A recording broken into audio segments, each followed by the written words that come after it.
Like his 2D outings, the 3D Mario games are often considered the top of their genre. Heck, if you're going off Metacritic scores, then these are even some of the best games ever made. Period. I know I said people think that about Mario World, but that opinion was garnered from several publications from the same magazine. Oops. And in theory, I should be able to corroborate this. After all, I've been a Mario fan since I was a little kid. Surely I've played these games that everyone says are the best ever made, right? As I alluded to in the 2D Mario video, I haven't really played these games as much as I would have liked to. This is my progress before starting this video.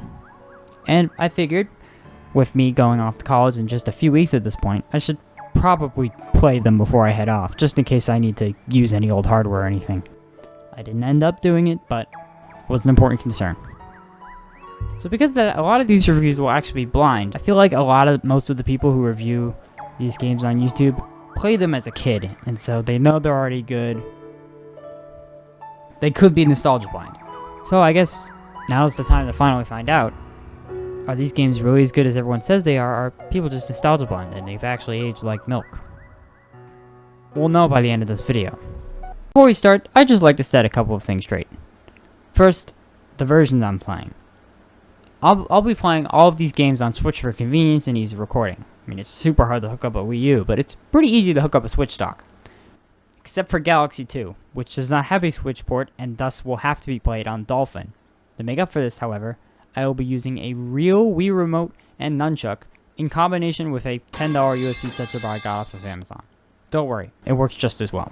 Second, this is only going to be a brief overview of these games. These games are so mechanically complex that it is certainly possible to do a deep dive into them, spend multiple hours on a video essay, and not waste any time. But I don't have the skills or the time to do that. So I won't be going in super in-depth here. I'll mostly just cover the main points of each game, my verdict, and then I'll move on. With that settled... Oh wait, I have to say the thing now, don't I? Alright. Let's go! Going in, this was the game I was least excited to play, because I was already super familiar with it due to the countless YouTube videos and the PC port making the game super accessible. And despite that, I still had a blast. And apparently, despite still having muscle memory with the controls, I was still somehow really bad, because King Bob-omb took me an absurd amount of time for what it is. Do I even need to explain Mario 64's story? We all know this cutscene, right? The letter from Peach, the pan around the castle, Mario jumping out of the pipe, Black to introducing himself, Bowser in the intercom when Mario walks in, and the jump at the Bob-omb battlefield. This opening is engraved into every Nintendo fan's, heck, even most general video game fans who were alive when this came out, mind. But yeah, Peach has been sealed in the castle, so you gotta get Power Stars to save her. That's the plot. That's the whole plot. You have quite a lot of moves in this game. There's running and jumping, of course, but then you have double jumps, triple jumps, long jumps, backflips, side flips, crawls, breakdances, wall kicks, slide kicks, punches, double punches, triple punches, kicks, dives, and the ability to crouch. I'm not even sure I covered all of them. I probably missed a couple. But all these moves don't equate to being overwhelmed or fumbling with the controls. Well, they might, I don't know. Like I said, I had muscle memory, and now that I think about it, I did have trouble long jumping as a kid, and the wall kick does have very strict timing. Okay, so maybe there's a bit of fumbling with the controls, but once you know them, it feels like there are a million ways to solve every star. I guarantee you give 5 people a controller and tell them to beat the wall kicks will work star, they will each beat it a different way. There are 15 open, widespread levels, with 6 stars plus an additional 100 coin star for each of them, plus 15 secret stars in Peach's Castle, the hub world. That adds up to 120, but you only need slightly more than half of that to beat the game, without glitches. Combine that with the fact that the stars can, mostly, be collected in any order, and you have true freedom when picking the path forward. There are 3 floors in the game, each one separated by one of Bowser's keys, and the second one is a major difficulty spike. Remember how I said I had a blast? Well, I did in Whomp's Fortress, but when I got to Shifting Sandland, well, let's just say I didn't get many stars from Shifting Sandland.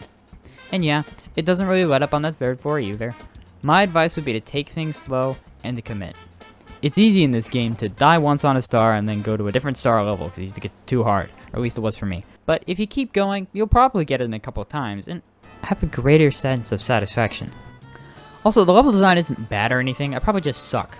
The level themes themselves, however, range from, oh wow, the second generic snow level, no way, to, oh my god, and the, oh my god, outweighs the genericness some other levels have.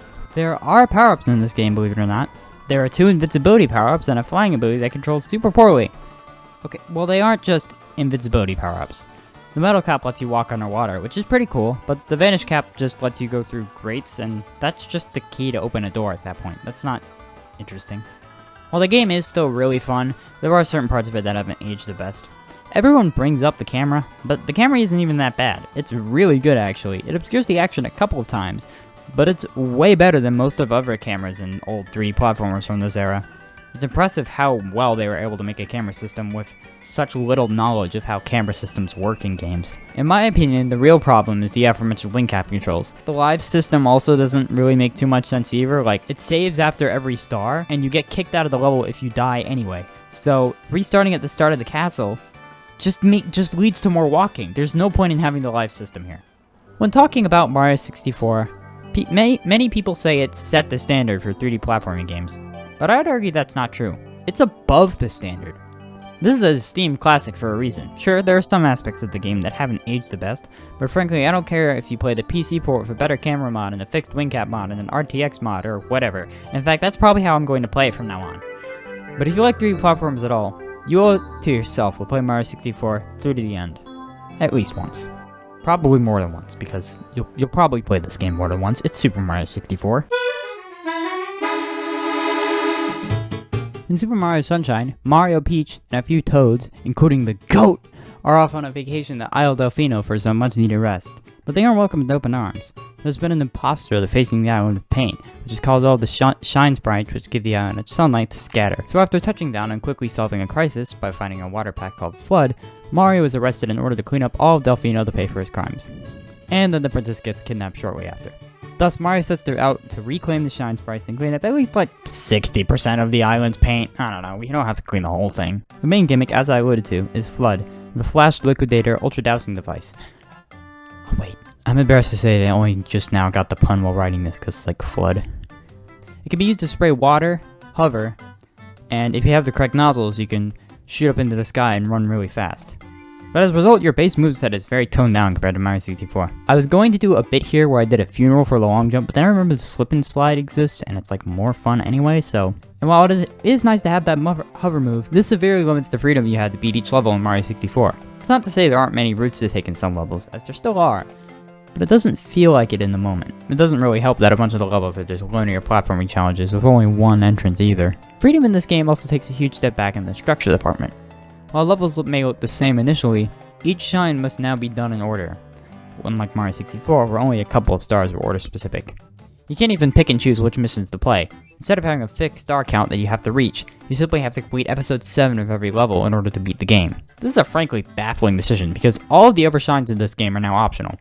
If you aren't going for 100%, there's no reason to do any of the episode 8 shines in any level, visit secret areas like the Pachinko game, or collect any of the blue coins. I know I've made Sunshine sound like a disappointment by comparison, but it's actually very fun. Just a different kind of game. In fact, that's the best way to describe Mario Sunshine. Different. Flood is different from any other gimmick in the series. The NPCs are different because they are more talkable than ever. Well, I don't know why I wrote that part, that's not true. The strictly tropical setting is very different from the rest of the games with varied locales. The enemy design is all different and weird due to them all being made of paint. Even Yoshi is different. He changes colors when you eat fruits, spits juice, and dies when you touch water. This is also due to him being made of paint, by the way. So while Mario Sunshine lacks in certain areas compared to the other games for this list, it does make up for it in its uniqueness. There is no other 3D Mario game like it, and it should be remembered for that. Not to mention it's really fun and well designed, of course. So why did games get so much flack?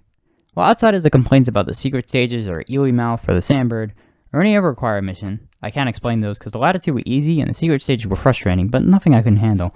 Frustration about this game is online is mostly caused by 100%. As I stated, most of super frustrating missions in the game, like the Watermelon Festival or the leaf on that like super fragile, the leaf on the waterway that's like super fragile, and if you hit a wall at all, you die. Yeah, those are like optional, and I didn't touch those at all. And on top of that, the other main complaint is that the blue coins, there's no checklist for them, so if you're going for every blue coin, then there's no way to know which ones you've got, so you like run around the level. But if you're not going for 100%, there's no reason to go for blue coins.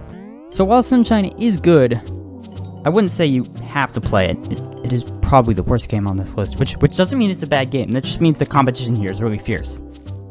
But if you do play it though, don't go for 100%.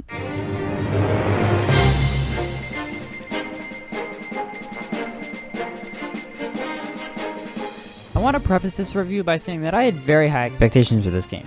Everyone who's played it just casually says it's perfection, and it's literally in the top 5 best games ever made on Metacritic. I know the user score of that site is bad, but the critics section is still valid in my opinion, since all it does is aggregate scores. And normally I wouldn't really advise going into a game with super high expectations like this because you're setting it up to fail. The game could be really good and yet you still won't like it because you thought it was going to be the greatest thing since sliced bread. But Galaxy never slipped up. It met my expectations and it met them well. The story in this game actually goes for a more cinematic and serious approach more than the cartoony feel of the past games.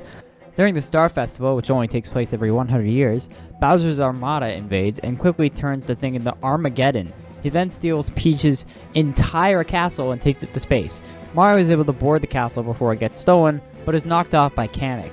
After a tutorial level, you are taken to the Comic Observatory, where a mysterious girl named Rosalina tells you that if you can collect enough Power Stars, you will be able to catch up to Bowser and stop him from taking over the universe. That sounds kind of basic, but just saying out loud doesn't really do it justice, and that's supposed to be the incredible soundtrack. This was the first game in the Mario series to use pre-recorded orchestral music, and it really helps the tone here. It's almost like a movie soundtrack, the opening. I mean, it's obviously not that caliber, but it's a similar kind of music. And don't worry, there's a good balance between the epic in-your-face tunes this game is known for and more chill, low-tempo ones. Okay, so on to the gameplay. The main gimmick of this game is the gravity. There are a lot of circular planets that you can walk on all sides of. You'd think walking upside down and all around would lead to some control issues, but it was surprisingly seamless. There were a couple instances where I had trouble orienting myself, and even one where I held forward, yet Mario only walked in circles, but these moments were few and far between. But with small planets like this, the whole sandbox level design of the previous 2 games doesn't really work, so Galaxy gets rid of the open level structure found in the previous 2 games and opts for a more linear approach, with you needing to travel from planet to planet in order to reach a star at the end. It's a weird combination of Mario 64's and Mario Sunshine structure actually, with the stars needing to be done in linear order, but you only need a certain number to face Bowser. Additionally, while some galaxies have 3 to 4 stars, others are linear platforming challenges which only have 1, similar to the secret levels of Mario Sunshine, except way better. The levels are accessed from the Common Observatory, which acts as the hub, and while it's definitely on the small side, you don't really need a big one for a linear game like this. But while the linear level design does allow for more interesting set pieces, it ultimately impacts the replayability of the game. While in 64 and Sunshine, you can get every star and shine in a multitude of different ways, allowing you to truly roam free and tackle levels differently every time, Galaxy's straight path mentality basically requires you to do the same thing every playthrough. Not a knock on the game at all. I probably liked Galaxy more than I did 64 and Sunshine when I first played them. Or 64 technically wasn't the first time, but you know what I mean. But it's just something to keep in mind. Mario actually retains most of his moves from Mario 64, aside from the whole punch suite, which has been replaced with a spin move. It can be used to break open crystals, stun enemies, get extra height, or stop yourself midair. It's a great multi-purpose move that adds a lot to your Mario's arsenal, and a lot to your hospital bill. Yeah, you have to shake the controller, which, actually, I don't mind. I just wanted that just sounded like a funny bit to me. And even the returning moves feel way better to perform in this game, as the controls are smooth as butter. If you thought it was fun to long jump in Mario 64, just wait until you long jump in Mario Galaxy when you get on like a super small planet and you get to do like multiple rotations around it. Oh, it's so good. And despite being for the Wii, after you increase the resolution to avoid the pixels, the game's graphics haven't aged a bit. It almost looks modern. Sure, the Toad switch to low poly models when you get too far away, but it's really only a problem in the literal first area that you'd never see again after the opening cutscene. And of course, as you would expect from a Mario game, there's plenty of varied locales and unique ideas. I mean, there's a bee-themed level, and a toy level, and a floating base level, and even a desert level. Wow!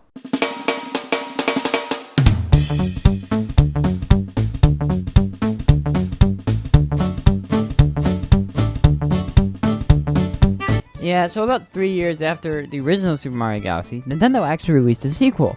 This was a shock to most people, as Nintendo doesn't really release 2 3D Mario games in one generation like this.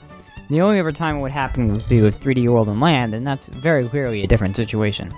According to the developers, this was done because they had so many ideas left over from Galaxy 1's development. If it was released today, Galaxy 2 would probably end up being a DLC pack for Galaxy 1 instead. But because that wasn't possible at the time, it's a full-blown game.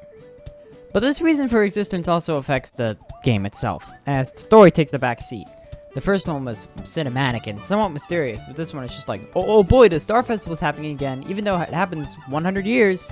Crazy. Oh, but, oh my god, is that Bowser? No, he jumped away. Get after him. Boom, first level. No prologue level like the first game. Nope, you just go right in. And then after you get the star, you travel to a starship manned by Lubba and his crew of Lumas. And after fixing it up, they agree to let you use it for your adventure. The resulting starship Mario is very small compared to the Comet Observatory, and this is because the level selection now takes place on a world map. Yes, a world map. Great. And not only is the structure more linear, the actual level design is too, which is mainly evident in the amount of 2D sections. Galaxy 2 uses them like every other Galaxy, but I think in Galaxy 1 I only played like one 2D section across all of my playtime. Because of these factors, I ultimately like Galaxy 1 more than Galaxy 2. That being said, there are a few things Galaxy 2 does better than Galaxy 1. The first thing is the addition of the coin Lumas. In Galaxy 1, you could really only collect coins if you needed a heal, and there wasn't much reason to do so otherwise. While this was also the case in the previous two games, the coins being felt so useless here felt weird since there was an infinitely more valuable currency, Starbits, sitting right next to them on the hub. The coin Lumas work equally to the hungry Lumas from Galaxy 1, where you have to feed enough Starbits in order for them to come to the planet. The coin Lumas work exactly the same though, which is really strange. Rosalina's storybook from the first game clues us in that both Lumas and humans can eat Starbits, which apparently tastes like honey. So why does this Luma want to eat nickels? They could have just put a toll guy here that says, see, if you give me 30 coins, I'll open this launch door for you, see? But no, they just had to reuse assets, and it makes no sense. The second thing is the new power-ups. In Galaxy 1, the new power-ups consisted of 3 ways to fly, the spring mushroom, which, God help us all, and the ice flower, which, while a cool spectacle, isn't super deep mechanically. I mean, I guess the others aren't too, but like, it's just like freezing the water. You could just freeze the water for a limited time. It'd be the same thing. And here we have the cloud flower, which gives you a floatier jump but lets you spawn up to 3 cloud platforms, and the rock mushroom, which allows you to turn into a boulder. The cloud flower alone redeems the power-ups in this game. It's so cool and fun to use. And I mean, while we're talking power-ups, and even like forgetting the traditional power-ups, Galaxy 2 has Yoshi, and Yoshi has 3 of his own power-ups that are all mechanically unique. So, I mean, it's no contest, right? The third thing is that the power-ups actually get reused. In Galaxy 1, you'd see every power-up like once, maybe twice if you're lucky and get a challenge stage. Editor's note, I forgot about Gold Leaf. Whoops. But here, most of the power-ups in this game are used multiple times, so they really have the chance to be fleshed out.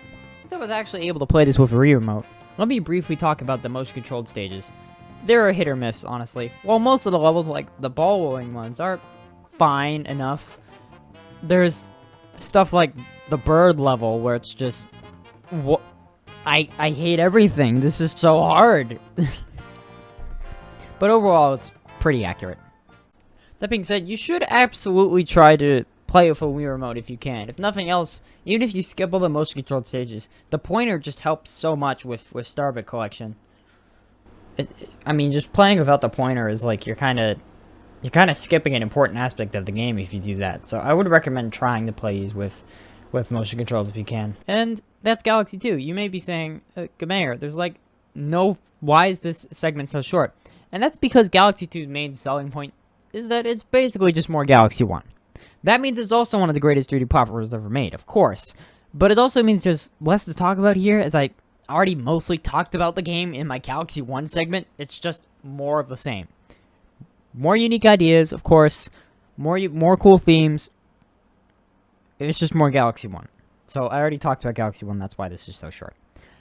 You could really go either way on which one you prefer because of that, but I prefer Galaxy 1. I gave it the slight edge just because of the, the story and the cinematics of it all.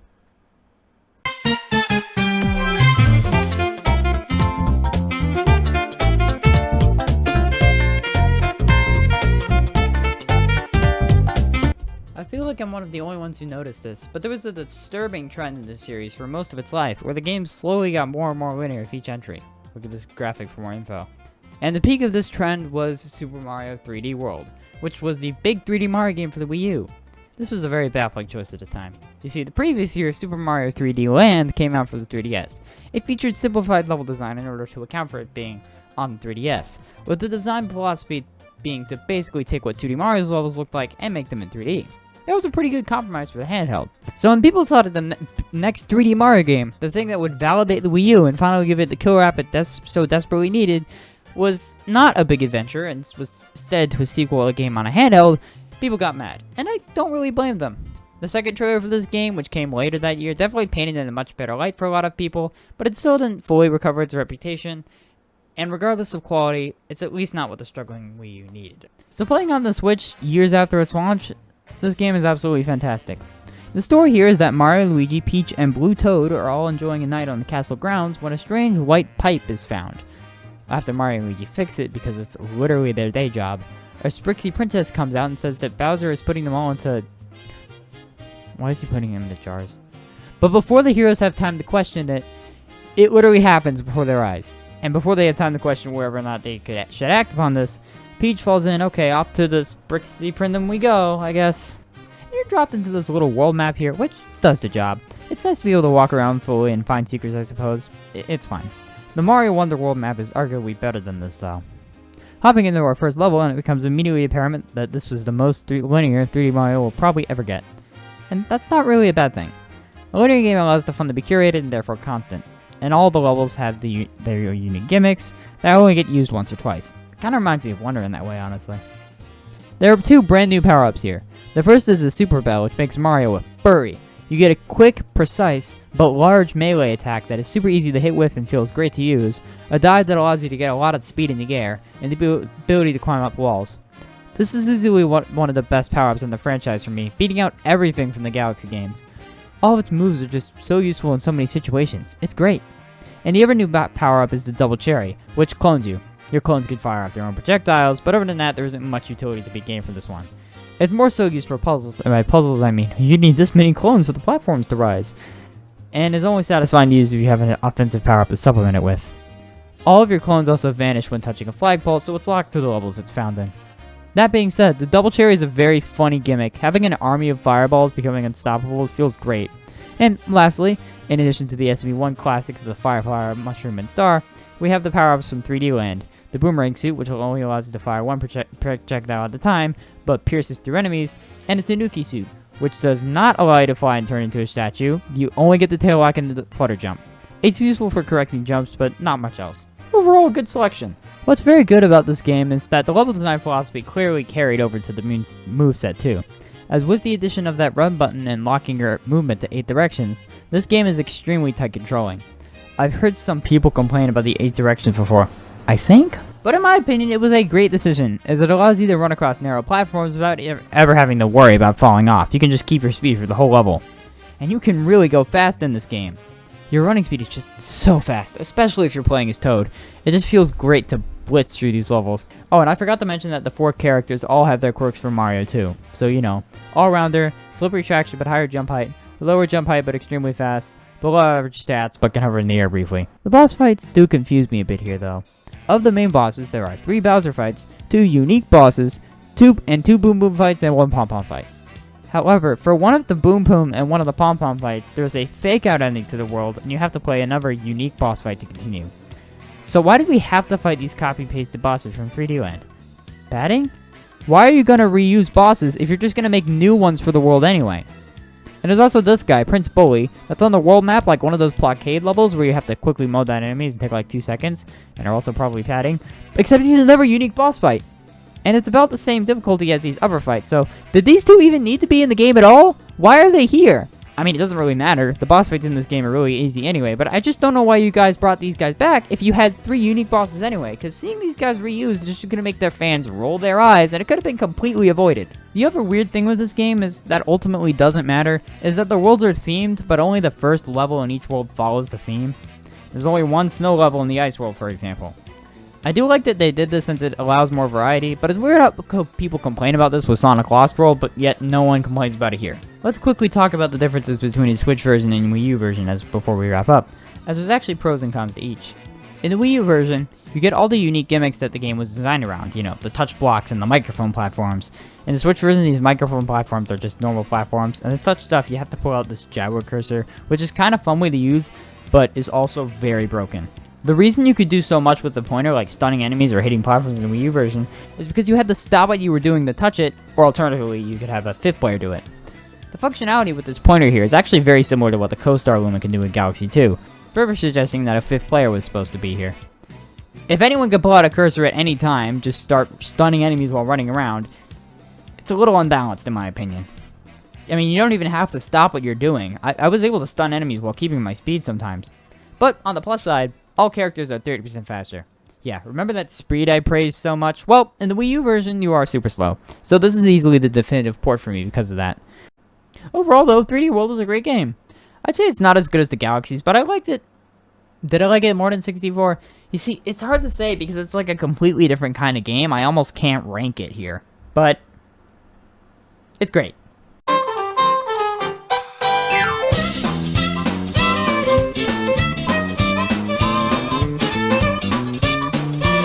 I'm gonna be honest, I nearly forgot about this one. I didn't even include it in the graphic I showed in the 2D Mario video.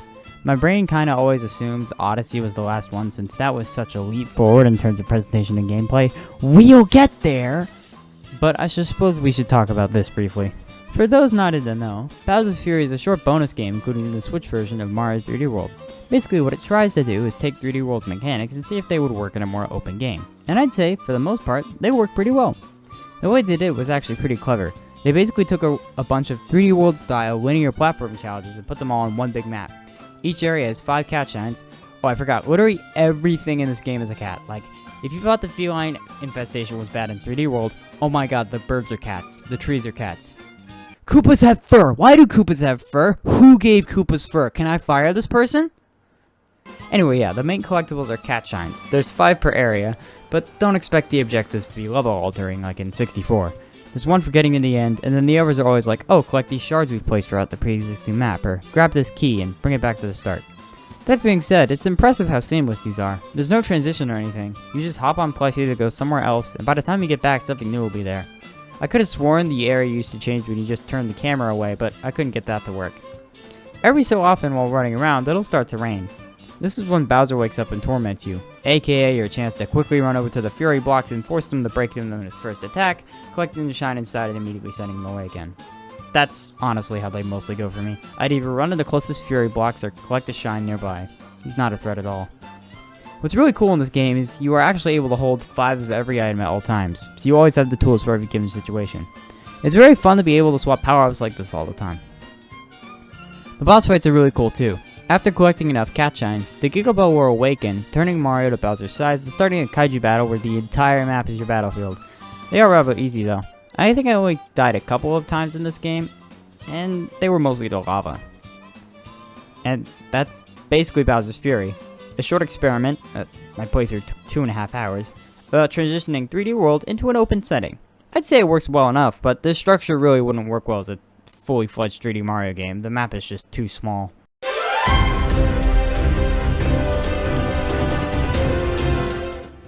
Thankfully, that trend of linearity ended with Super Mario Odyssey. I know I said I liked 3D World's linear design, and I don't think there's anything wrong with it, but let's be real. We all like the open ones more. Released in October of 2017 for the Nintendo Switch, Odyssey pretty much always looked good. I didn't get my Switch until July of 2018, so I passed the time by reading the strategy guide for the game, so by the time I got it, there were no surprises. Yeah, that was pretty dumb. I got robbed from a true blind playthrough of this game as a result, and I will regret it for the rest of my life. But the fact that I want to play it blind this bad means you already know Odyssey is a masterpiece. The game opens with Bowser and Mario duking it out on an airship. Bowser gets the upper hand, and Mario gets blasted off, and now has to catch up to Bowser to stop him from forcing a wedding with Peach. Luckily, Bowser is, for some reason, making plenty of stops around the world to gather items such as some stew, some flowers, and a ring that allows a married couple to be bound together forever. First of all, that's the most misogynistic ancient artifact I have ever heard of in my life. But second, if I was Bowser, I would just take the ring, fly directly to the venue, and have the wedding. Why give Mario the chance to catch up?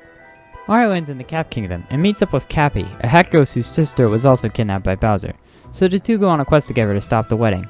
The main new mechanic here is the ability to throw Cappy around.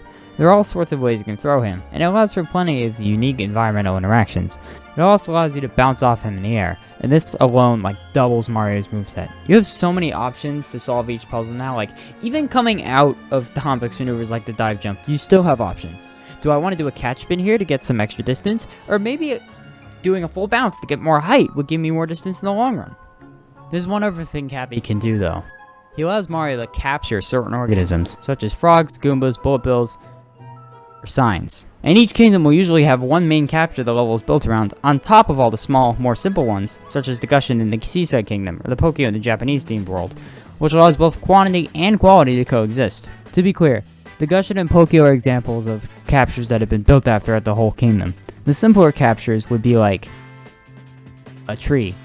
What exactly is a kingdom? Well, as I mentioned before, Mario Odyssey goes back to the open level format found in Sunshine in 64.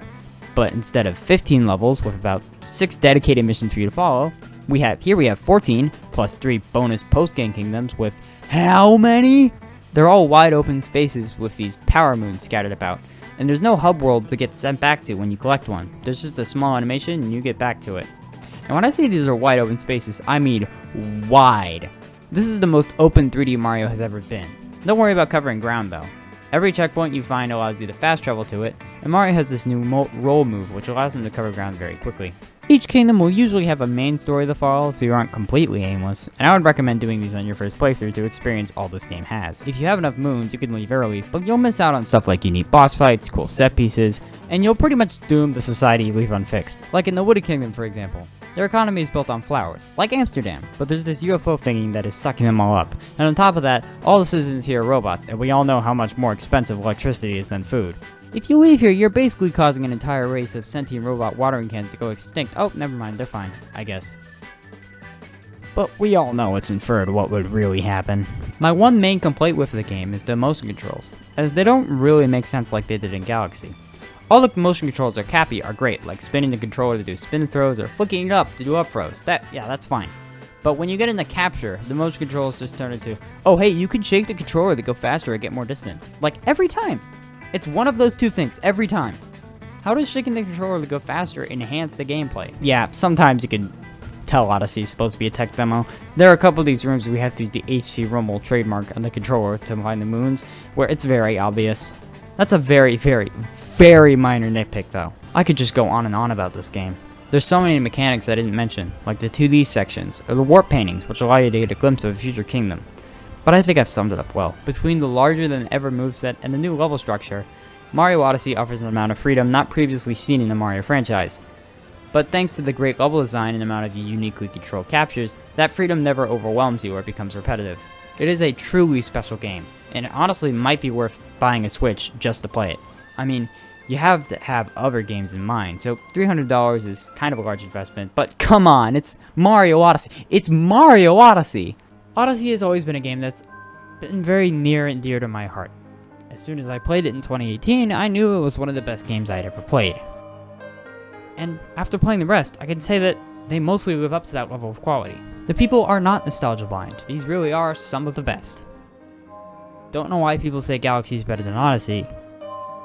You know, you could really go either way. I was gonna make a joke about how that's nostalgia blindness, but I respect your opinion.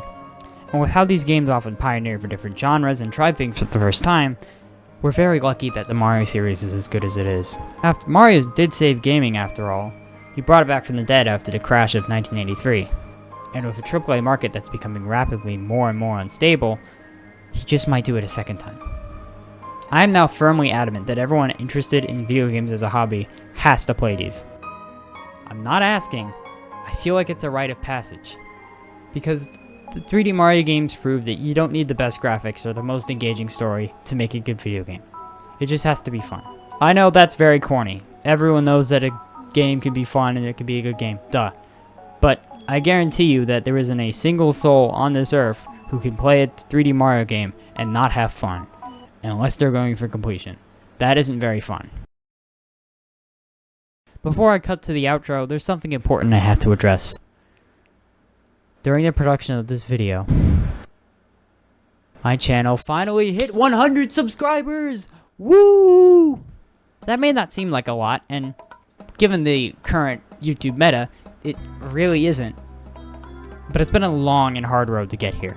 I started making these reviews back in 2022. I would think I had around 33 subscribers at the time, and since then, it feels like I've been fighting an uphill battle against the algorithm. I don't know why my growth has been so slow. It could be my spotty upload schedule, the fact that I mostly don't ask you to like and subscribe in the video itself and wait till the outro, or this could just be how YouTube is for new channels. But regardless of how long it will take to find a semi-large audience, this milestone proves that whatever I'm doing is working.